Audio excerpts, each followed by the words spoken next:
Abigail's pulse raced. 400 armed men were coming to kill her husband and everyone in her house, all because of one man's pride. Her husband Nabal had insulted David, the warrior anointed to be king, and now vengeance was marching toward them like a storm. But Abigail refused to wait for death. She loaded donkeys with food, wine, and gifts, and rode out into the darkness alone. No guards, no soldiers, just faith and a courage that burned brighter than fear. The torches of David's army glowed in the distance. She could hear the thunder of hooves, the clash of swords, the anger in their voices. Still, she pressed forward, because she knew one truth: sometimes peace must be fought for, not with weapons but with wisdom. And tonight her wisdom would be tested against the wrath of a future king. The desert wind howled as Abigail approached the army, ready to face death if it meant saving her people. Abigail rode closer, the army's torches, lighting the night like a river of fire. David stood at the front, eyes flashing with fury. His sword gleamed under the torchlight. 400 men waited behind him, ready to strike. Abigail dismounted, falling to her knees in the dirt. "My lord," she said, voice steady but urgent, "please hear me. Do not let innocent blood be shed because of a fool." David's gaze pierced her, searching for deceit. But all he found was courage, wisdom, and fearlessness.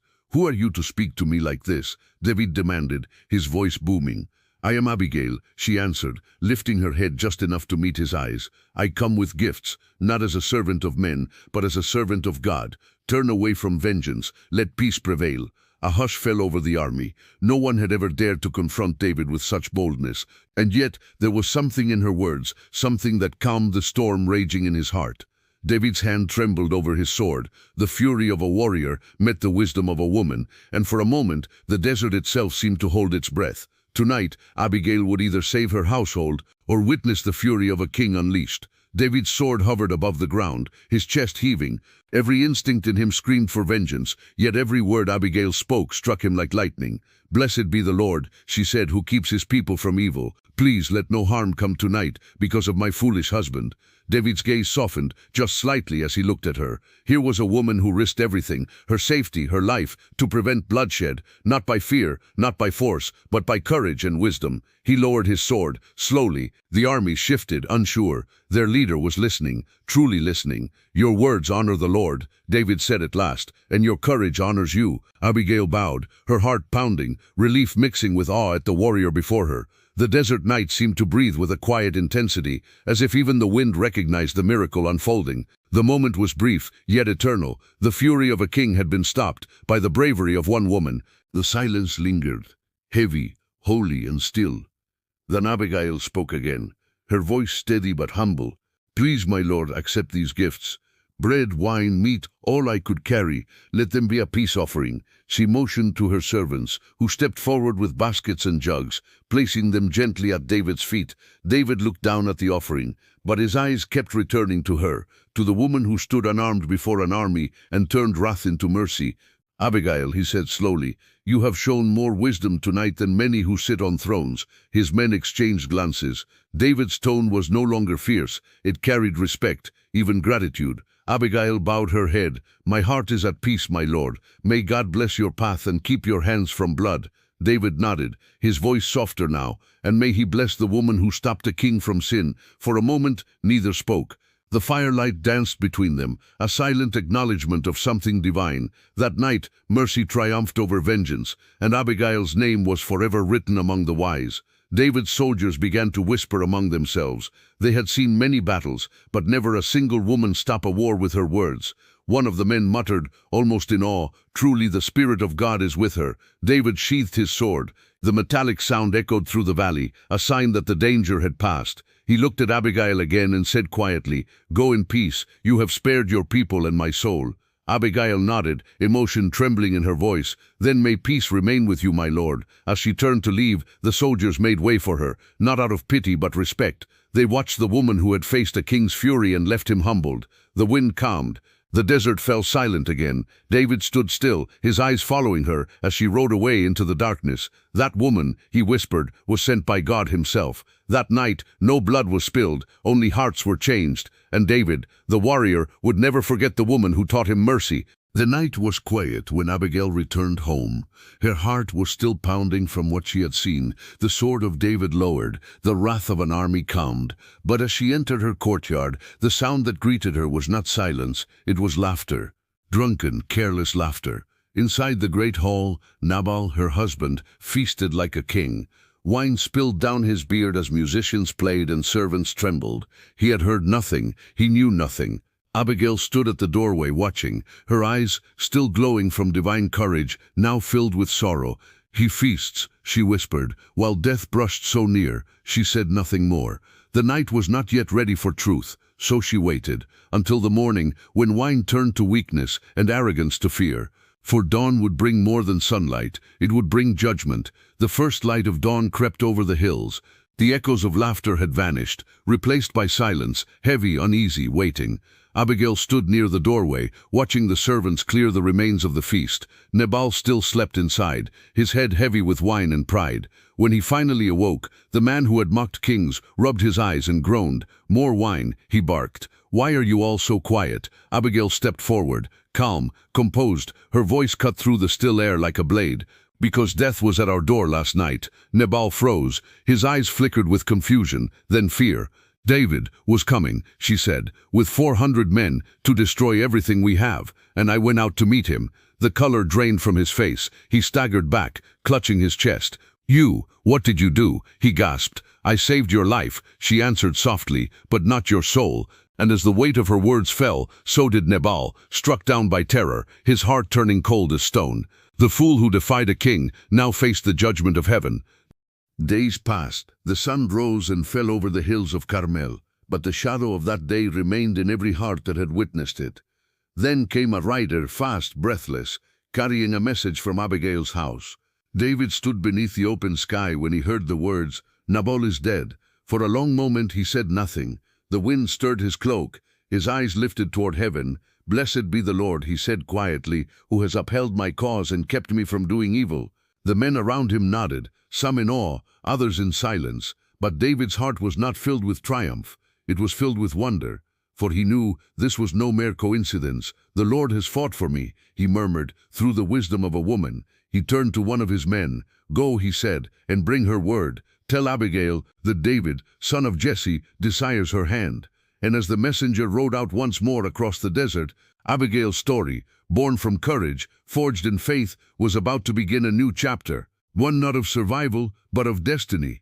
The sound of hooves echoed through the valley once more. Abigail stood outside her home, her heart still healing from the storm that had passed. She saw the dust rising and knew this was no ordinary visit.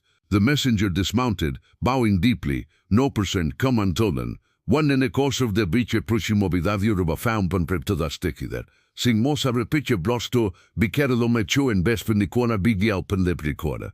"David, to send's word," the man continued, "that the Lord has shown favor upon you. He desires you to be his wife, that you may walk beside him as he fulfills God's calling." For a moment, the world seemed to stop. The wind fell silent. Even the birds held their song. Tears filled Abigail's eyes, not of sorrow, but of awe. All she had endured, every trial, every word spoken in faith, had led her here. "Behold," she whispered, "the Lord has done great things for me." She bowed her head before the messenger. "Tell your master," she said softly, "that his servant is ready." And as the morning light touched her face, Abigail, the woman who turned wrath into peace, stepped into her destiny. From wisdom came favor, from courage, a crown. Abigail left her home behind, the morning light guiding her steps. She traveled across the hills, her heart steady, her mind at peace. When she reached David, he greeted her not as a king in waiting, not as a warrior, but as a man who had seen her courage and wisdom. "Abigail," he said, "your faith has saved many lives. Your wisdom has guided me." Abigail knelt before him, not out of submission, but reverence for the path God had led them both to walk. "I have done what I could, my lord. The rest is in his hands." David extended his hand, and she took it. In that simple gesture, a bond was formed, one forged in courage, tempered in faith, and destined to shape the future of a kingdom. The men around them watched quietly, understanding that this was no ordinary union. It was the meeting of hearts guided by divine providence, a partnership where wisdom met strength and courage met destiny. Together they would walk a path that few could imagine, a path illuminated by the hand of God. With Abigail by his side, David's steps felt lighter, his heart steadier. Her counsel was quiet but piercing, every word weighed with thought and faith. "My lord," she said one evening, "strength is not only in the sword but in the mercy you show, the patience you keep, and the people you protect." David listened, nodding slowly. He had faced enemies, danger, and betrayal, but here was a woman whose wisdom rivaled the strategies of seasoned generals. "You speak truth, Abigail," he admitted. "It is easy to wield power, harder to wield it rightly." The men who followed him began to notice a change. David's anger had lessened. His decisions became tempered with foresight, and all around whispers spread. The woman at his side was no ordinary partner. In Abigail, David saw the hand of God guiding not just his sword but his heart. Even the wilderness seemed different now, safer, brighter, alive with the promise of what could be. Through courage, wisdom, and faith, Abigail had begun shaping the destiny of a king. The days passed, and David's campaigns continued. Enemies still lurked, battles still raged, but a subtle change had taken root. Abigail's counsel echoed in his mind with every decision. "Consider not only what your sword can do, but what your heart can endure. Mercy, patience, and justice will outlast any army." David began to act differently, sparing villages, protecting the innocent, offering mercy where vengeance once would have reigned. His men watched in awe as he balanced strength with wisdom. "Our king fights not just with his sword," one whispered, "but with his heart." Even those who had doubted him before now followed willingly, inspired by the fairness of his leadership. Abigail's wisdom was no longer private counsel, it was shaping a kingdom. And David knew, quietly and firmly, that the woman who had stopped a king's wrath and guided him with courage and faith was now inseparable from the destiny of Israel. A threat loomed on the horizon. A rival clan, fierce and proud, threatened to take what David's people had built. David prepared his army, swords drawn and shields gleaming. But before the first step toward battle, Abigail approached him. "My lord," she said quietly, "anger and bloodshed may win the day, but wisdom and patience will win the kingdom." "Then we do not strike blindly," he murmured. "We strike with justice, mercy, and purpose." The army followed him, not with fear, but with unwavering faith. And when the battle came, it was not only the strength of David's sword that prevailed, but the courage, wisdom, and faith of the woman who had once stopped him from wrath. Abigail's influence had not only saved lives, it had forged the path of a king. The dust of battles settled, and peace slowly returned to the land. David's reputation as a king grew, not merely for victories in war, but for fairness, mercy, and justice. All who knew the story whispered of the woman who had changed the course of history. It was Abigail, they said, who turned wrath into peace, anger into wisdom, fear into hope.